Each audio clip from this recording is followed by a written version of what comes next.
미라클님들 반갑습니다. 이곳은 미라클 리딩. 저는 크리스탈입니다. 오늘 제가 준비한 책이요.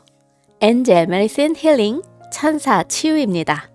지은이 도렌버추 박사님, 옮기니 김윤탁 박사님, 함서정 박사님, 서울과학 출판사에서 출간되었습니다. 이 책이요. 다시 재출간된다는 소식이 전해지고 있어서 너무너무 기분이 좋습니다. 아틀란티스의 천사가 전하는 고대의 지혜, 이 책을 통해서 만나보기로 해요. 태양이 빛나게 하라. 이태리 속담에 이런 말이 있답니다. 태양이 들어오지 않은 곳에 의사가 들어온다. 태양에 노출되는 것이 약간의 해로운 영향을 끼칠 수가 있지만 햇볕을 받지 않으면 훨씬 더 큰 위험을 경험하게 될 것이라는 과학적인 연구는 보여주고 있습니다. 통계학적으로 햇빛 부족과 연관된 질병으로 죽는 사람들이 피부암으로 죽는 사람보다 더 많다 합니다. 다른 것과 마찬가지지만 햇빛을 쓸 때는 절제가 중요합니다. 화상을 입는 것은 현명하지 못한 일이니까요. 하지만 햇빛은 완전히 피하는 것 역시 현명하지 못한 일입니다. 피부암에 대한 두려움으로 많은 사람들이 햇볕을 피하게 되었는데 어찌되었든 암은 불길합니다. 햇볕 노출의 장점과 장점에 관한 이 모든 과학적인 증거를 고려하는 게 중요합니다. 그래서 여러분께 햇볕에 관한 몇 가지 내용을 알려드리겠습니다. 햇볕은 치명적인 피부암과 상관관계가 없다. 과도한 자외선 노출은 기저세포암과 편평 상피암과 같이 쉽게 치료될 수 있고 치명적이지 않은 두 가지 타입의 피부암의 성장에 상관관계가 있습니다. 이런 암은 간헐적으로 햇볕에 노출되는 피부가 흰 사람에게 우선적으로 생깁니다. 달리 말하면 그들은 대부분의 시간을 실내에서 일하거나 거주하기 때문에 밖에 나가게 되면 햇볕에 서서히 적응하지 못하고 화상을 입게 됩니다. 또 치명적인 피부암은 자외선에 관계가 있는 게 아니라 식습관의 관계일 수도 있다. 자외선 노출과 악성 흑색종, 이것은 어쩌면 치명적인 피부암일 수 있는 그것의 관계는 아직 불확실합니다. 여러 번 햇볕에 타게 되는 것은 흑색종과 관련이 있다는 증거가 몇 가지 있는데 하지만 다른 연구에서는 가장 큰 요인이 식습관에서 오는 지방 불균형이라고 합니다. 특히 오메가3는 충분히 섭취하지 않는 사람들에게서 이 현상이 일어납니다. 오존의 역할은 명확하지 않다. 피부암과 오존의 관계에 대한 부정적인 소문이 있는데 이것은 도시 괴담일 가능성이 높습니다. 피부암과 오존층 파괴에 대한 연구는 오존층이 노르웨이 상공에서 변화가 없음에도 불구하고 어찌되었든 악성 흑색종의 비율이 증가되었다는 사실을 발견했습니다.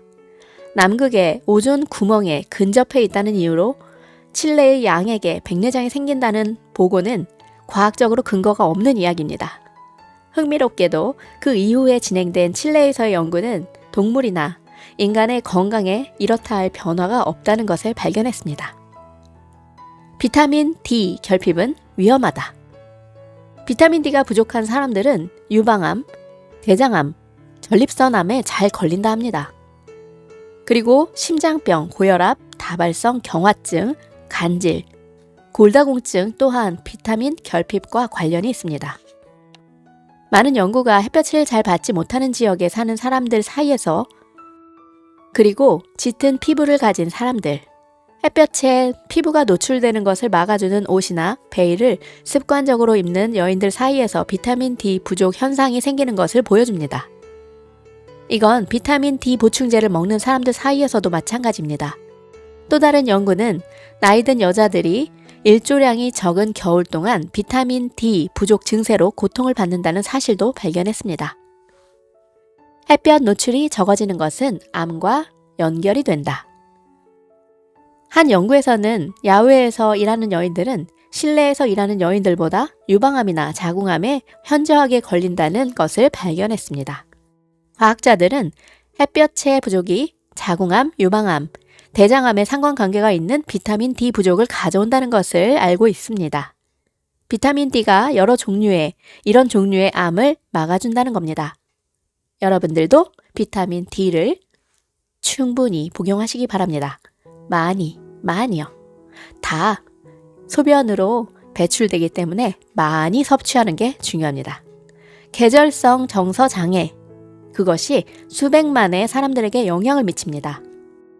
특히 겨울철에 계절성 정서 장애를 앓는 사람들은 우울증을 경험하고 무기력하고 과도하게 잠자고 탄수화물을 탐닉하고 체중이 불어나고 다른 사람들과 하는 일에 흥미도 잃고 자주 죄의식 느끼고 전반적으로 삶에 흥미를 잃습니다.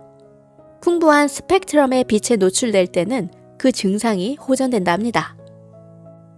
햇볕은 정신적, 신체적 활동을 증가시킵니다. 22,000명의 미국 학생들을 상대로 한 연구에서는 그들이 자연광에 노출된 교실에 있을 때 시험 성적이 26% 정도 향상된다는 사실을 발견했습니다.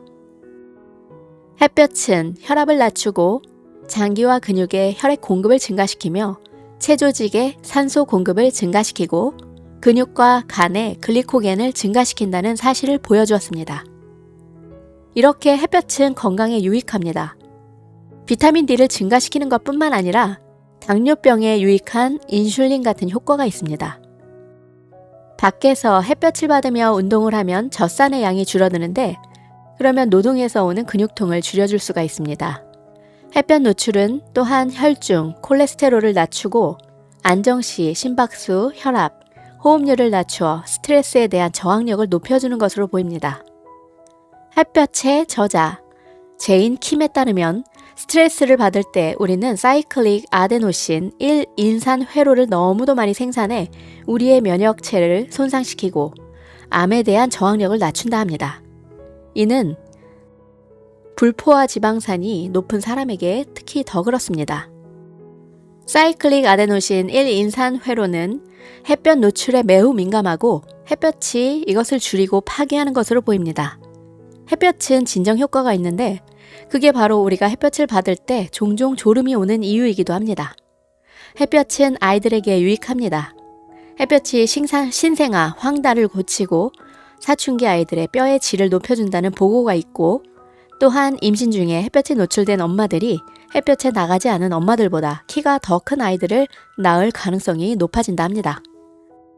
게다가 햇볕은 우선적으로 눈을 통해 우리 몸속으로 들어오는데 눈은 빛을 뇌의 송과샘으로 유도합니다. 그러면 송과샘은 유익한 호르몬인 멜라토닌을 생산하는 데 햇볕을 사용하고 멜라토닌은 세로토닌의 생성을 촉발합니다. 세로토닌은 우리를 안정시키고 잠을 잘 자게 도와주며 야뇨증이나 생리전 증후군 증상을 줄여주고 탄수화물에 대한 탐닉을 줄이게 도와줍니다. 많은 연구가 선글라스, 컨택트 렌즈 그리고 안경이 햇볕을 탐지하는 능력을 설정한다는 것을 보여줍니다. 그 선글라스를 쓰면 뇌는 우리가 받고 있는 햇볕 노출의 정도를 인식하지 못하여 햇볕이 최대치일 때 분비하는 양만큼의 멜라토닌을 분비하지 못합니다. 햇볕에 그을리게 해주는 멜라토닌은 햇볕 차단제입니다. 선글라스를 쓸 때 우리의 몸이 햇볕에 최대한 노출되어 있다는 것을 인식하지 못하기 때문에 햇볕에 타는 것을 막아주는 천연의 방어막을 만들어내지 못하는 겁니다. 멜라토닌은 천연의 햇빛 차단제입니다. 어떤 종류의 유리라 해도 그것이 창문에 있는 유리든 차에 있는 유리든 안경이든 컨택트 렌즈이든 아니면 선글라스이든 유리는 햇볕에 건강한 광선을 걸러냅니다. 생리학적으로 우리는 건강과 행복을 위해 햇볕에 노출되도록 되어 있습니다. 우리의 헤모글로빈, 색소인 적혈구는 식물의 클로로필과 거의 일치합니다. 클로로필은 햇볕을 흡수해 그것을 식물의 성장과 건강을 위해 에너지와 양분으로 변형시켜줍니다.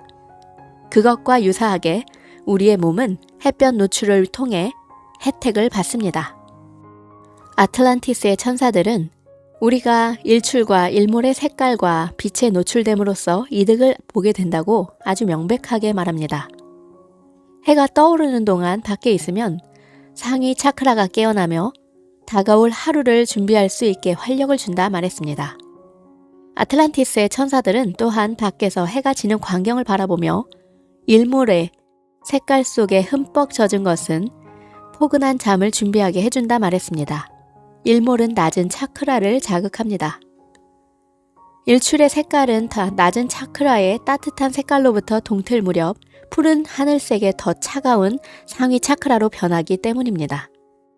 일몰은 그 반대로 낮에 상위 차크라 색깔에서 일몰의 따뜻한 색깔로 가는 것입니다. 따라서 일출은 밑에서부터 위를 향해 차크라에 자극을 주고 일몰은 위에서부터 밑으로 우리의 육체가 낮에 활동해서 편안히 누워 저녁에 휴식을 도와주기 때문에 차크라를 아래 방향으로 자극합니다. 이상적으로 말하자면 우리는 우리의 몸이 빛을 충분히 받을 수 있도록 선글라스 없이 야외에서 일출과 일몰을 지켜보아야 합니다. 그리고 오늘이 보름달이죠. 오늘이 대보름입니다. 오늘에 관한 내용도 있는데요. 가슴이 아무 대가도 바라지 않고 젖을 주듯 거의 찬 달은 우리의 크리스탈과 오일과 육체를 재충전하라 달빛을 보내준다 합니다. 밤중에 가능하면 크리스탈과 다른 것들을 밖에 또는 달빛을 최대한으로 받아들일 수 있는 창문 옆에 놓아두세요. 보름달은 달이 완전히 찼을 때 당신이 풀어놓고 싶은 것 무엇이든 달에게 주세요. 당신은 이것을 마음속으로 또는 놓아주고 싶은 것을 글로 쓴 다음 그 종이를 보름달 밑에 묻든가 태우는 행위를 통해 할 수 있습니다. 새로운 달, 현실로 나타나는 밤엔 어두운 달 밤에는 에너지는 당신의 꿈과 욕망을 밖으로 현실화시킬 만큼 성숙해집니다. 당신의 소망에 대해 명상하세요. 그리고 어두운 달에게 긍정적인 방식으로 말을 하거나 글을 쓰십시오. 당신이 이미 그 소망을 어떻게 성취했는지를 이미 일어난 일을 서술하듯이 씁니다. 새로운 달과 대천사 하니엘에게 이러한 의도를 드러내는 당신의 행동을 인도해달라 요청하고 당신이 지금 최상의 선을 위해 모든 것을 하고 있다 단언하세요. 반달, 용기와 힘의 밤입니다. 반달은 솥불로 상징되며 힘을 나타내고 이날 저녁 두려움 없이 앞으로 나갈 것을 공언하세요. 대천사 미카엘에게 당신의 삶의 목적을 현실화시키는 발걸음을 내딛도록 용기를 달라 요청하십시오. 별빛은 상상력을 깨워주고 잠자기 전에 마음을 열어줍니다. 이것은 꿈을 꾸는 동안 우리의 꿈이 더 멀리, 더 높이 올라가 아스트랄계에 이르도록 해주며 승천한 마스터에 더 접근할 수 있게 해주고 무의식이 문제를 해결하고 새로운 아이디어를 창조하도록 도와줍니다. 우리는 우리를 지원하고 치유하도록 계획되어 있는 육체를 입은 빛의 근원입니다. 아름다운 행성에서 육화된 영혼입니다. 빛은 누구든지 무상으로 쓸 수 있는 도구죠. 이것이 사랑과 결합될 때 그 가능성은 무한대가 됩니다.